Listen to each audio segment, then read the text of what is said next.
Bendito Señor y Padre Celestial, agradecidos estamos por estar en este lugar juntos delante de su presencia. Creemos que la promesa del Salvador es cierta cuando dijo que cada vez que nos reuniésemos en su nombre Él estaría en medio nuestro. Creemos, Señor, que usted está en medio nuestro, su presencia, su espíritu, su favor y bendición con nosotros. Y es lo que hace que este encuentro sea especialmente significativo. No es una simple reunión, es un encuentro de su iglesia con su Dios, de Dios con su pueblo, con sus hijos. Y usted derrama bendición y vida eterna en medio nuestro. Le damos gracias por ello. Le hemos honrado y alabado, adorado con nuestro cantar, con nuestras expresiones, con nuestra oración. Queremos pedirle ahora que nos bendiga por medio de su palabra, por la exposición de su palabra, que se cumpla lo que dijo el salmista, que la exposición de su palabra alumbra. Alumbre usted nuestros corazones, nuestros pensamientos, ilumine usted nuestras almas. Recuérdenos una vez más, Señor, aquellas cosas que necesitamos recordar, mantener presentes en nuestro vivir, en nuestro andar, Señor, por este mundo. Auxílienos con su Santo Espíritu para que podamos escuchar verdaderamente escuchar. Podamos escuchar su voz, podamos reconocer su voz, podamos aceptar, Señor, su voz y abrazarla. Ir, Señor, al llamado suyo, al llamado de su palabra, al llamado de su voluntad para con nosotros. Su Espíritu Santo nos auxilie. Bendíganos, pues, les pedimos en este tiempo. En Cristo Jesús, Señor y Salvador. Amén.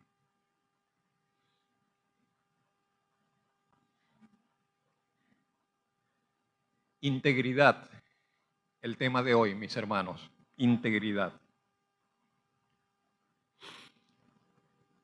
Una palabra muy breve, pero que expresa mucho y abarca mucho. Es algo, la integridad es algo a lo que estamos llamados permanentemente.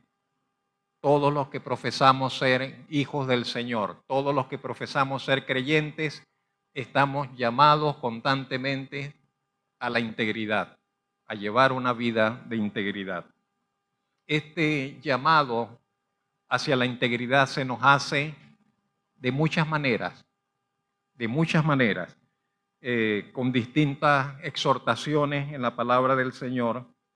Y quiero partir, por ejemplo, con el texto que se encuentra en la carta a los Hebreos. En Hebreos tenemos las siguientes palabras. Dice: levantad las manos caídas y las rodillas paralizadas. Haced sendas derechas para vuestros pies, para que lo cojo no se salga del camino, sino que sea sanado. Seguid la paz con todos y la santidad, sin la cual nadie verá al Señor. Mirad bien, no sea que alguno deje de alcanzar la gracia de Dios, que brotando alguna raíz de amargura os estorbe y por ella muchos sean contaminados. No sea que haya algún fornicario o profano como Esaú, que por una sola comida vendió su primogenitura. Esas palabras estaban dirigidas a una iglesia, no a personas no creyentes, estaban dirigidas a una comunidad de creyentes. Y el llamado de esas palabras y lo que está antes de ellas y lo que está después de ellas es a un mantener una actitud vigilante.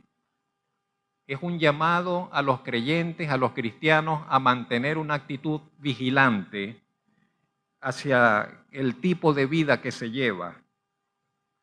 Es un llamado a que como creyentes se viva en una auténtica santidad. En una auténtica santidad. O bien podríamos decir a que se viva en integridad, lo cual es el tema y el enfoque que vamos a abordar hoy, mis hermanos. Vamos a considerar algunas definiciones breves. ¿Qué queremos decir con integridad?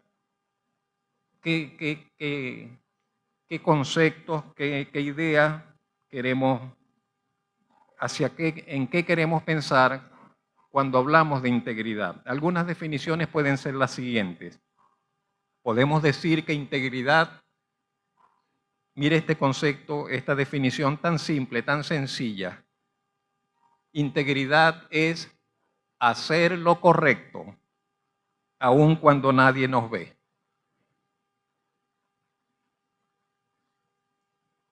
Lo entendemos todos, ¿verdad? Es muy sencillo, es muy sencilla la definición. Hacer lo correcto, aunque nadie nos esté viendo. Aunque nadie nos mire, estamos haciendo lo correcto. Eso es integridad.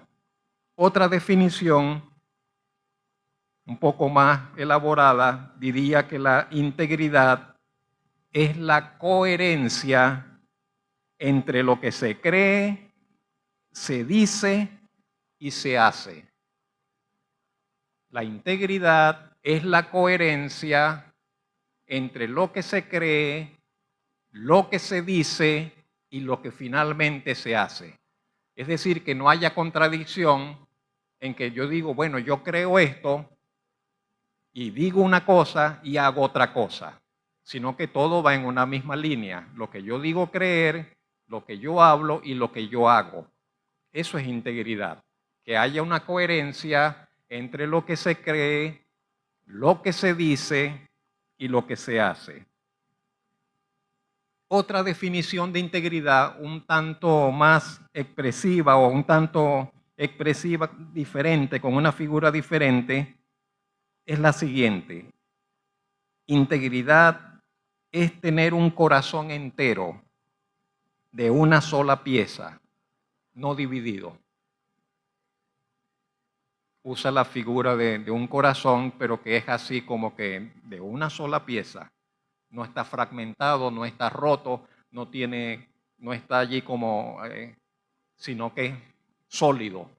Integridad es tener un corazón sólido, entero, de una sola pieza. Y una última definición, también creo que muy esclarecedora, podríamos decir que integridad es vivir en transparencia y honestidad delante de Dios y las personas. Vivir en transparencia delante de Dios y de las personas. ¿Vamos bien hasta allí? Integridad. En la palabra de Dios hay muchos pasajes que nos pueden servir, que nos pueden mostrar la integridad. Uno de ellos es el Salmo 15. Yo quisiera pedirle que vaya usted al Salmo 15, allí en la versión Reina Valera, y leamos el Salmo 15. Creo que ese salmo expresa lo que es la integridad.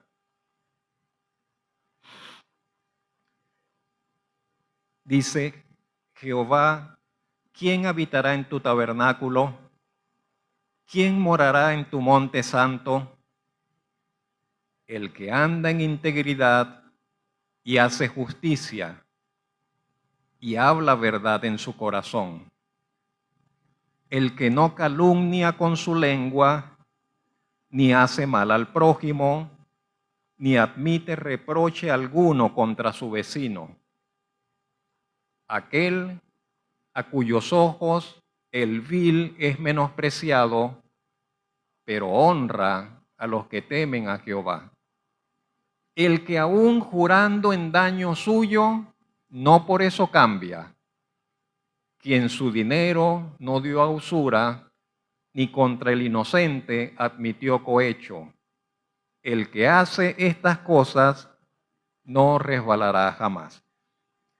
Como allí hay algunas palabras que son un tanto ya extrañas a nuestro oído porque no las usamos, vamos a ver ese mismo salmo en una versión actual, en un lenguaje actual, que es la que va a estar proyectada allí en la pantalla. Dice, dime, Dios mío, ¿quién puede vivir en tu santuario? ¿Quién puede vivir en tu monte santo? Solo quien hace lo bueno y practica la justicia. Solo quien piensa en la verdad y habla con la verdad. Solo quien no habla mal de nadie, ni busca el mal de nadie, ni ofende a nadie.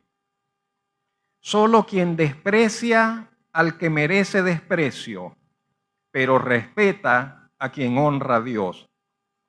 Solo quien cumple lo que promete, aunque salga perdiendo.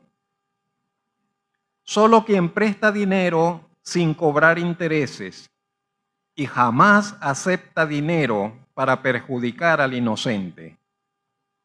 Quien así se comporta, vivirá siempre seguro. Creo que ese salmo refleja, repito, mis hermanos, lo que es vivir en integridad como creyente. Lo presenta en escenas muy propias de la vida diaria, que no va a aceptar que me vengan con chismes, que no voy a aceptar dinero para perjudicar a alguien, que no voy que si alguien me llega pidiendo ayuda, le digo, bueno, yo te ayudo, pero me vas a dar tanto luego. Eso dice, no, nada de eso. Aquel que no tiene admiración por el que anda en malos caminos, sino que al contrario lo desprecia porque vive en malos caminos, pero siente admiración por los que honran al Señor. Y creo que es allí precisamente, mis hermanos, en la vida diaria, en el escenario de la vida diaria, cuando se pone en evidencia más fácilmente qué tan íntegros somos como hijos de Dios.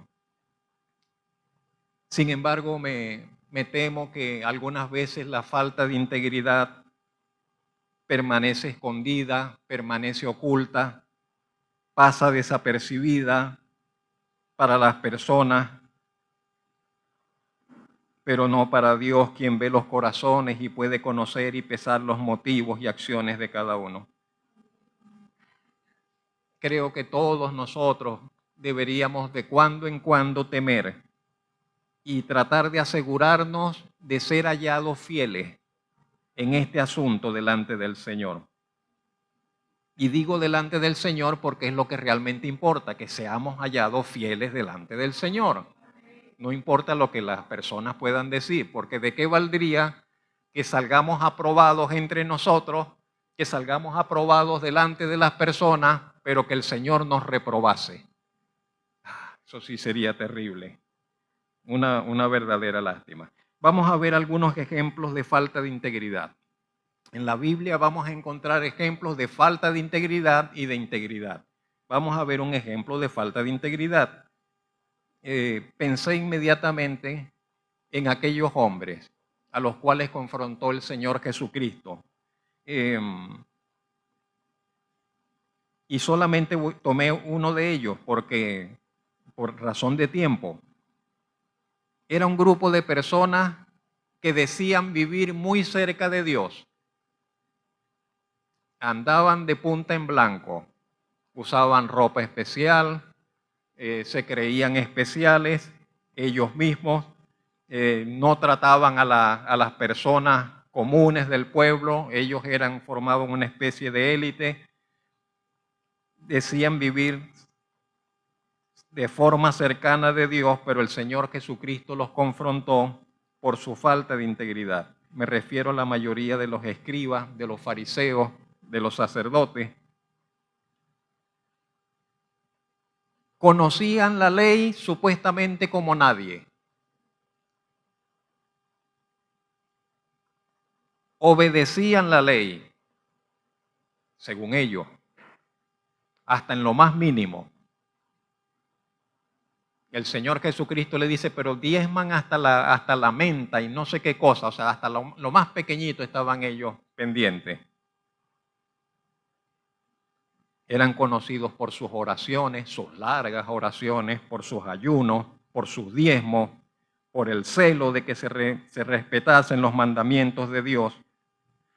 Pero el Señor los confrontó muy duramente por su falta de integridad. ¿Qué es la integridad?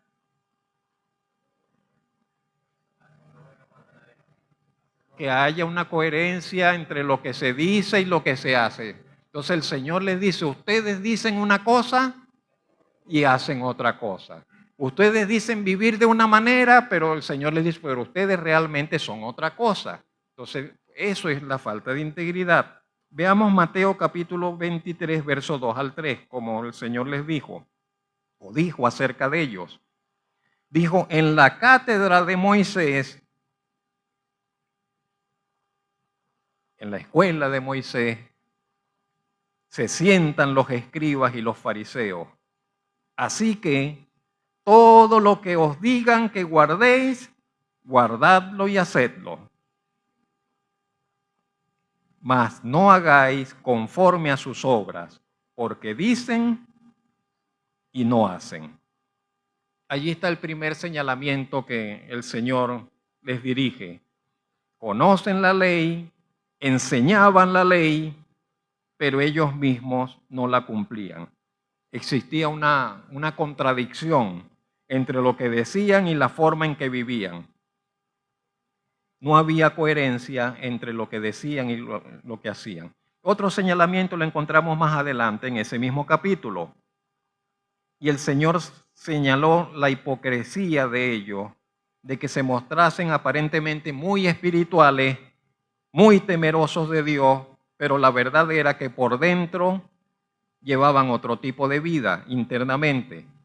Mateo 23, 25 al 28, el Señor dijo, ay de vosotros, escribas y fariseos hipócritas, escribas y fariseos hipócritas, porque limpiáis lo de fuera del vaso y del plato, pero por dentro estáis llenos de robo y de injusticia. Ay de vosotros, escribas y fariseos, hipócritas, porque sois semejantes a sepulcros blanqueados. Dice el Señor, no los coloqué allí, pero dice, por fuera están muy bonitos las tumbas, por dentro están llenas de huesos muertos y de podredumbre. Y le dice a ellos, o de ellos, por fuera a la verdad os mostráis justos a los hombres, pero por dentro estáis llenos de hipocresía e iniquidad.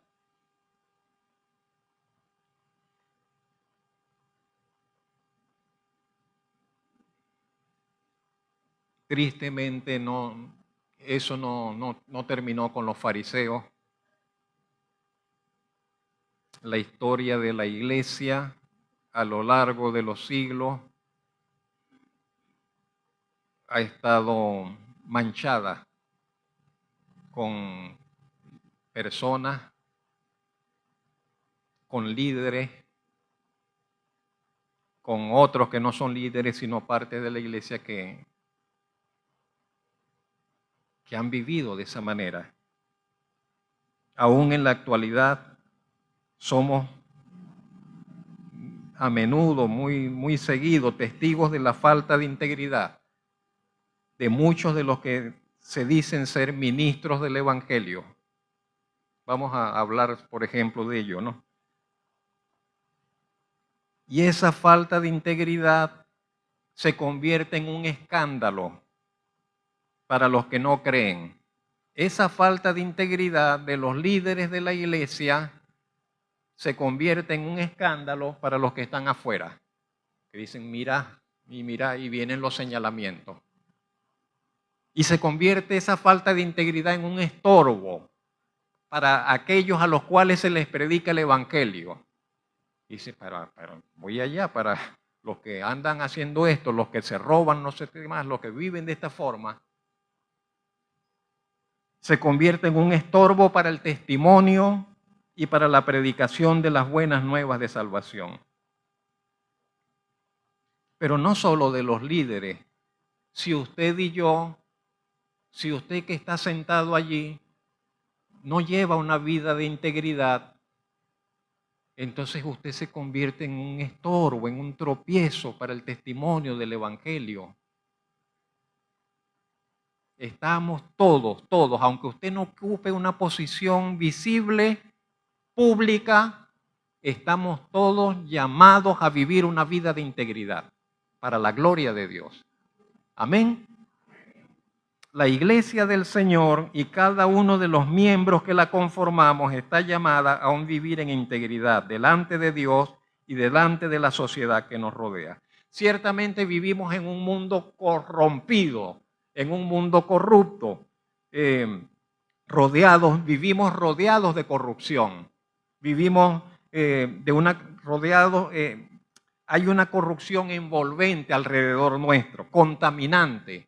Si nos descuidamos, somos contaminados. Si nos descuidamos, somos envueltos en esa corrupción. Pero nosotros, como hijos de Dios, contamos con el poder de Dios. Contamos con el poder de Dios para vivir una vida de integridad en este mundo para su gloria. De manera que nosotros no podríamos excusarnos y decir, no, es que no pude, no, es que eso fue, ¿cómo? Tenía que vivir de esa forma, tuve que aceptar esto. No. No tenemos que aceptar nada de aquello que vaya en contra de la palabra de Dios, en contra de esa integridad a la cual el Señor nos llama. Cuando estamos convencidos, mis hermanos, de que Dios tiene que tener el primer lugar en nuestras vidas y nos esforzamos en cada área de nuestra vida para que esto sea una realidad, no un concepto, sino una realidad, que Dios tenga el primer lugar en nuestra vida, comenzamos a experimentar lo que es vivir en integridad. ¿Por qué? Porque entonces lo que creemos, y yo digo, yo creo que Dios es el Señor, yo creo que Dios es el primero, tiene que ser el primero, que Dios tiene que ser el más importante, lo que creemos va a comenzar a estar en sintonía con lo que decimos.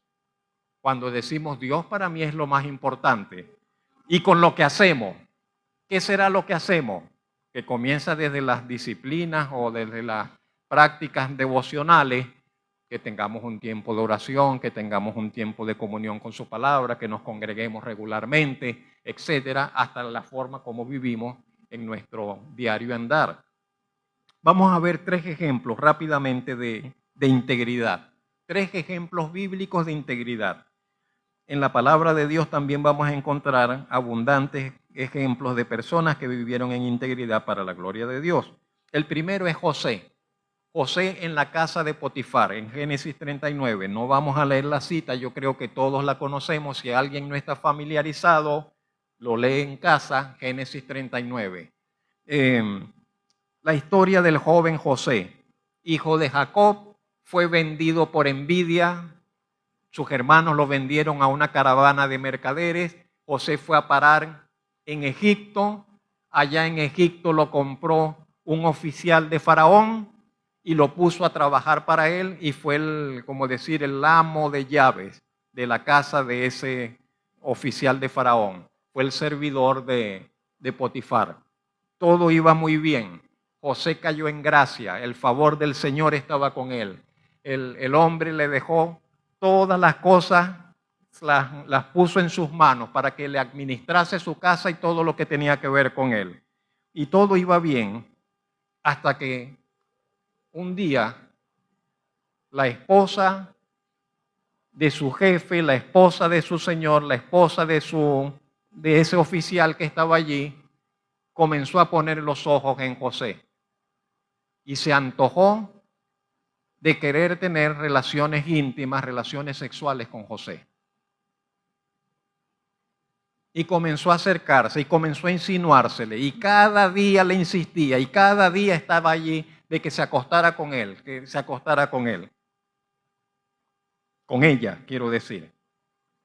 Y sabe, todo estaba dado para que José se acostara con ella.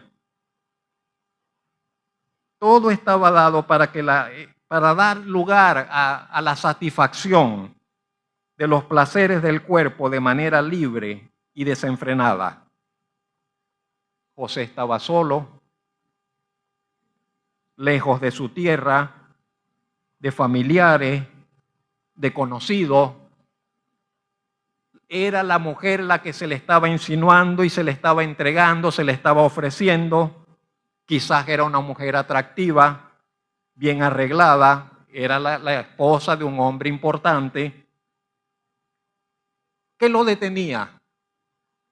¿Qué detenía a José de ir y aceptar la oferta? Su integridad, su integridad. Su integridad para con Dios y su integridad para con su Señor terrenal. Y fue lo que él dijo. ¿Cómo voy a actuar yo de esta forma para con mi Señor, que ha hecho tanto bien conmigo? ¿Y cómo voy a actuar yo así para con Dios? Llegado el momento cumbre, porque siempre hay un momento cumbre, llegó el asunto de se tiene que tomar la decisión, sí o no. Y la presión se puso en el punto que la mujer lo agarró, lo jaló, es ahorita. Y José huyó. Dice la Biblia, José salió corriendo y le dejó la ropa. No sé si fue que en el rasgar la ropa y huyó de allí. José tuvo que huir, eso le costó ser calumniado y eso le costó que fuera a dar a la cárcel. Ese fue el precio de mantener la integridad. El precio de mantener su integridad fue que fuese calumniado y fuese colocado preso. ¿Sabe que mantener la integridad siempre tendrá un precio? Mantener nuestra integridad para con Dios siempre conllevará un precio. En el caso de José fue la prisión por un tiempo. Luego Dios le recompensaría. Pero en ese momento, ese fue el precio por mantener su integridad ante la tentación de la inmoralidad sexual, de la deshonestidad y de la deslealtad. El segundo caso es el caso de Job. Job capítulo 1 y capítulos 1 y 2. También lo lee en casa. Pero es un caso sumamente conocido.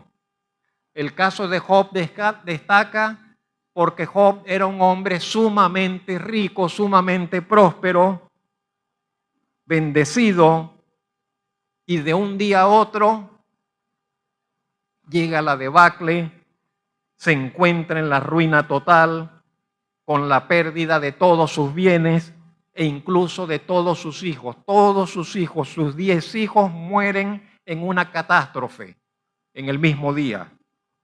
Y ante tal tragedia,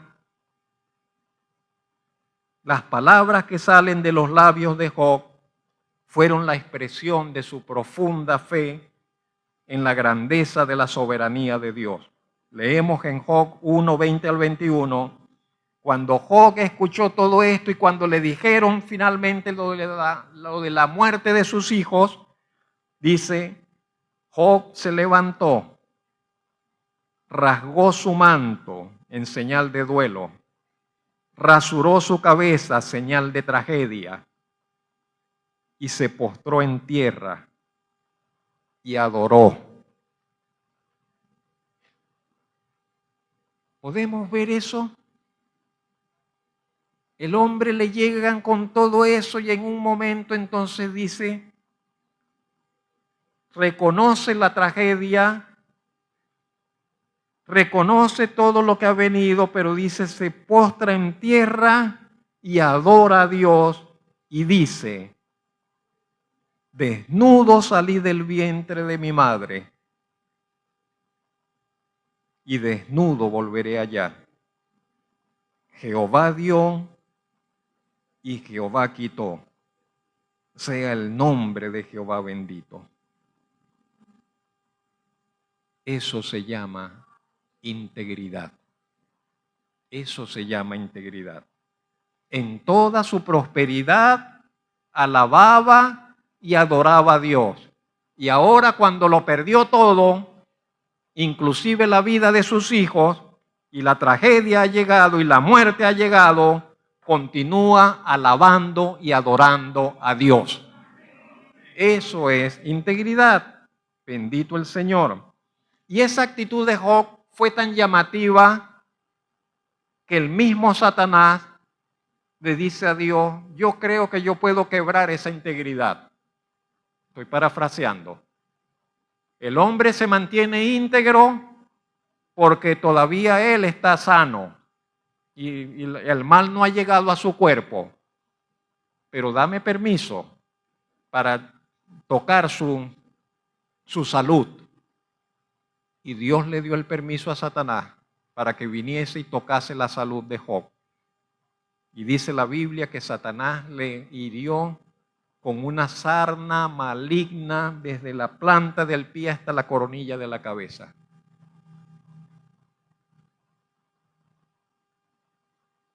Y estaba el hombre ahora enfermo, llagado, no sabemos si le supuraban esas llagas, se tuvo que sentar en ceniza quizás para obtener un poco de alivio.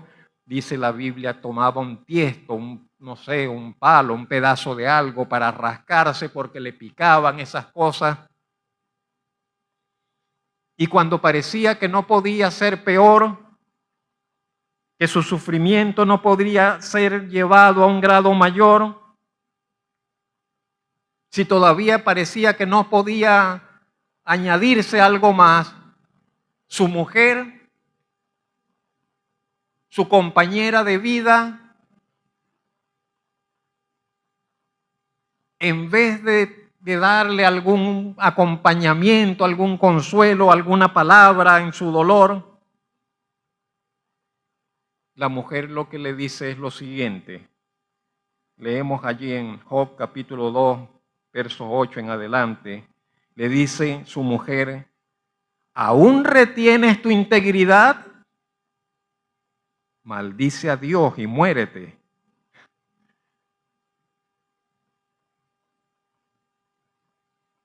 No sé cómo Job después sigue viviendo con ella.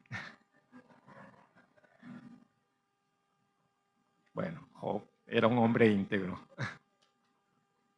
¿Pero qué cosa? Pero esta mujer le dice, ¿aún retienes tu integridad después de todo lo que te pasa? Y le dice, maldice a Dios y muérete. Y él le dijo, como suele hablar cualquiera de las mujeres fatuas, necias, tontas o no sé, has hablado, que recibiremos de Dios el bien y el mal no lo recibiremos. En todo esto no pecó Job con sus labios.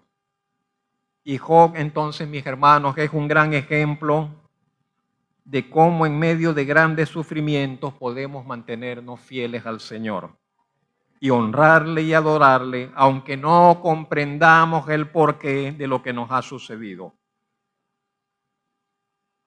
Satanás quiso destruir la integridad de Job. Su mujer le invitó a que dejara de retener su integridad, que renunciara a ella, pero Job se mantuvo fiel en su creer, en su hablar y en su actuar para la gloria de Dios. Y nos deja un gran ejemplo. Es posible continuar siendo íntegros para con Dios, incluso en situaciones extremadamente difíciles y dolorosas. En tercero y último lugar, tenemos el ejemplo de nuestro Señor Jesucristo. ¿El Señor Jesucristo? Sí, el Señor Jesucristo. Es importante que recordemos siempre que el Señor Jesucristo, cuando se encarnó, era como uno de nosotros. No era un superhombre. El Señor Jesucristo no fue un superhombre. Con todo y de que era el Hijo de Dios, se hizo un hombre de carne, semejante a nosotros, igual a nosotros, con los mismos padecimientos y necesidades que nosotros tenemos en nuestro cuerpo físico.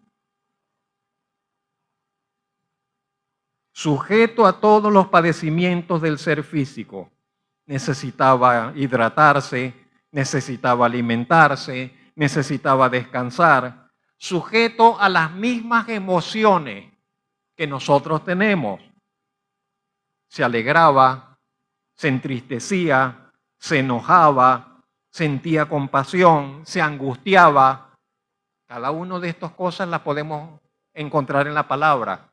Que el Señor estaba en angustia, que el Señor estaba alegre, que el Señor estaba molesto, que el Señor sintió compasión, que el Señor fue movido a misericordia. Pero lo que diremos es que el Señor, por ejemplo, también fue tentado. Cada tentación es una invitación a que abandonemos nuestra integridad. Y el Señor Jesucristo fue tentado. Fue invitado a abandonar su integridad en repetidas oportunidades. El primer registro lo encontramos en Mateo capítulo 4, 1 al 11. Recuerda cuando después el Señor estaba en el desierto ayunando y después de 40 días tuvo hambre y se presentó Satanás para tentarle. Fueron 3 propuestas que le hizo Satanás. Parecían válidas.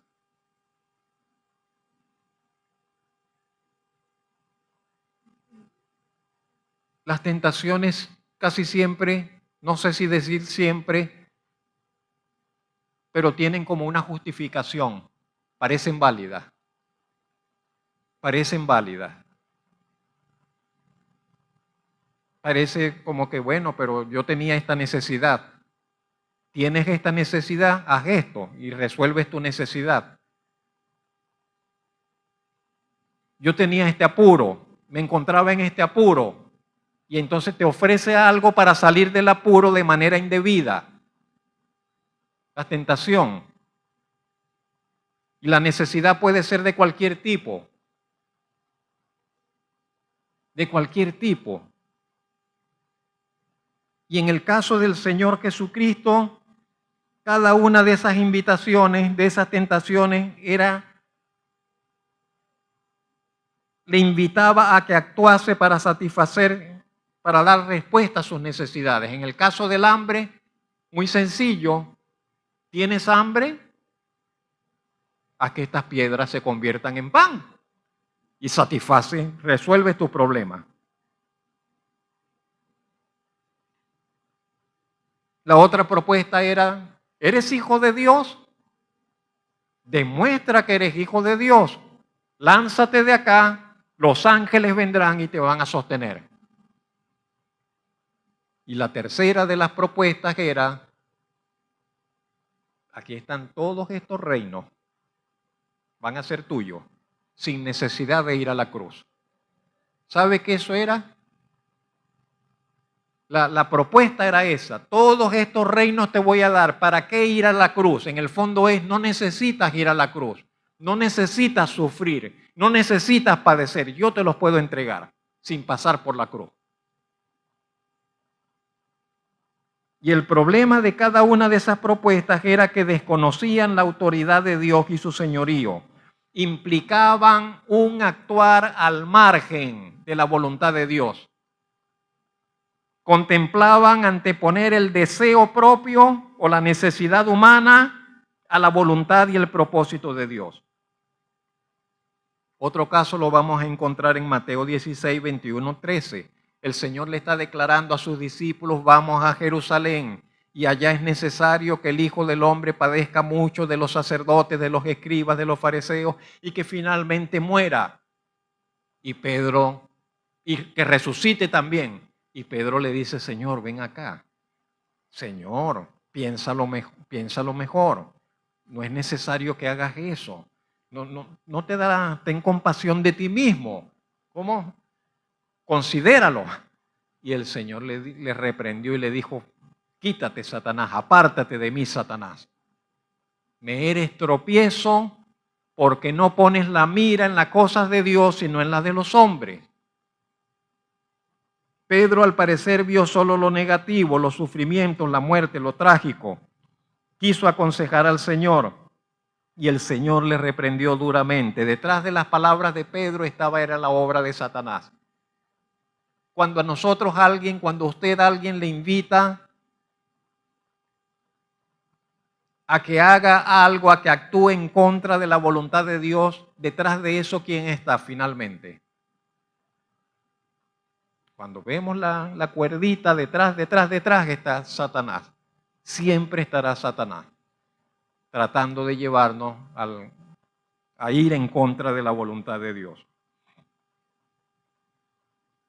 Nuestro Señor y Salvador, nuestro Rey Redentor, venció en esas y todas las tentaciones que se le presentaron, manteniendo su integridad para con el Padre. Usted recuerda que el Señor Jesucristo les dijo siempre a Satanás, escrito está, no solo de pan vivirá el hombre. Escrito está, honrará, escrito está, solamente al Señor tu Dios adorará. En otros momentos el Señor diría que Él siempre hacía lo que al Padre le agradaba. Por ejemplo, en Juan 8:29. En otra oportunidad dijo que Él buscaba hacer siempre la voluntad de Dios. En Juan 5:30.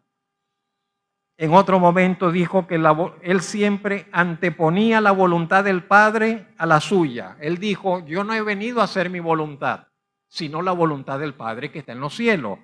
En Juan 6:38. En Hebreos 5:8 se nos dirá que el Señor Jesucristo aprendió la obediencia en medio de sufrimientos. Y si eso fue el del Señor que aprendió la obediencia en medio de sufrimientos, ¿qué quedará para nosotros? Que nos es más difícil obedecer y aprender. Tenemos que insistir sobre ello. Pero también dice en Hebreos, no tenemos un sumo sacerdote que no pueda compadecerse de nuestras debilidades. Nuestra debilidad es una realidad y muchas veces por nuestra debilidad quizás flaquearemos, quizás pecaremos, pero no tenemos un sumo sacerdote que no se compadezca de nosotros, sino uno que fue tentado en todo como nosotros. Por lo tanto nos comprende, nos entiende, pero sin pecado. Y podemos acercarnos a Él para hallar gracia para el oportuno socorro. Gloria sea a Dios, repito mis hermanos, por nuestro Señor y Salvador, por su valentía victoriosa, por su perfecta integridad. Se nos invita a participar de la integridad del Señor, de la victoria de nuestro Salvador sobre el pecado. ¿Tenemos algo que hacer? Sí. Tenemos que tomar decisiones. Tenemos que tomar decisiones, mis hermanos. Tenemos que reafirmar decisiones. Tenemos que reconocernos como suyos en nuestro diario vivir. Tenemos que huir de las tentaciones hacia el pecado. Tenemos, si es necesario, que estar dispuestos a afrontar las consecuencias temporales de ciertos padecimientos por vivir en integridad para con Dios. Tenemos que aprender a vivir con la mirada puesta en Dios antes que las cosas puramente humanas.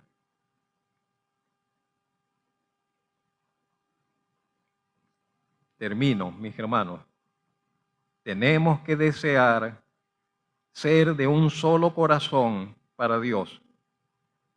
Un corazón de una sola pieza, sólido para Dios. Que todo nuestro ser, pensamiento, palabras y hechos vayan en una sola dirección. hacia Dios en integridad. Amén. Vamos a orar, mis hermanos. Incline usted su rostro un momento. Señor, siempre agradecidos por su palabra. Qué bueno es saber que al acercarnos a ella, usted nos habla, que la palabra suya es luz, que el mandamiento suyo es luz, que allí, Señor, está la orientación que necesitamos, la directriz que necesitamos para nuestro vivir, el espejo en el cual podemos mirar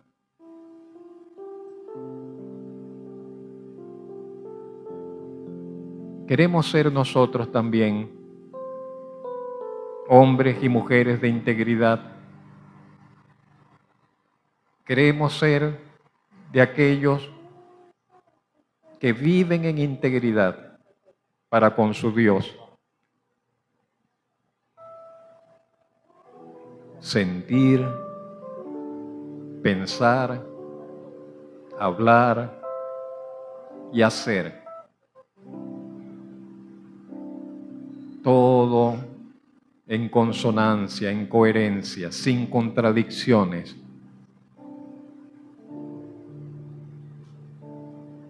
Para la gloria suya, Señor.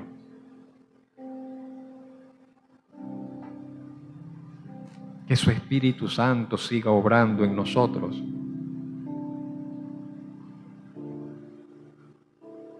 Que su buena mano siga obrando sobre nosotros. Que usted siga perfeccionando su obra en nosotros. Que usted nos salga al encuentro y nos confronte cada vez que sea necesario.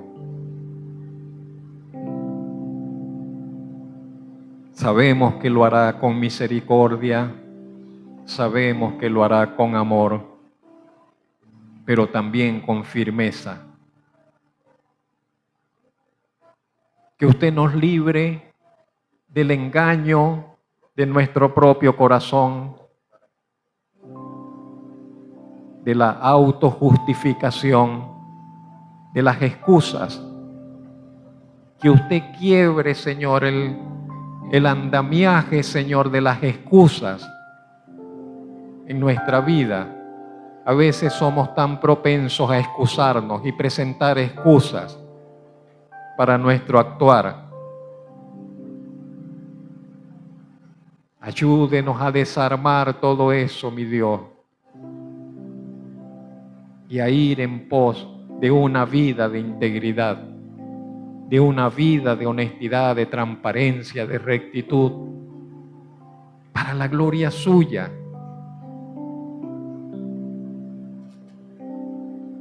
Que podamos ser como aquellos que dicen el Salmo 15 que leímos al principio, de los que pueden entrar, de los que pueden habitar en su monte santo, porque viven en integridad, Señor y Rey. No es nuestra la fuerza, pero suyo es el poder, su Espíritu Santo está en nosotros. No es nuestra la capacidad, pero nuestro Salvador venció en la cruz y en su victoria nosotros podemos participar. Y el poder de Dios puede obrar en nuestras vidas, en nosotros, desde lo más profundo de nuestro ser hasta en lo más externo, en lo más exterior.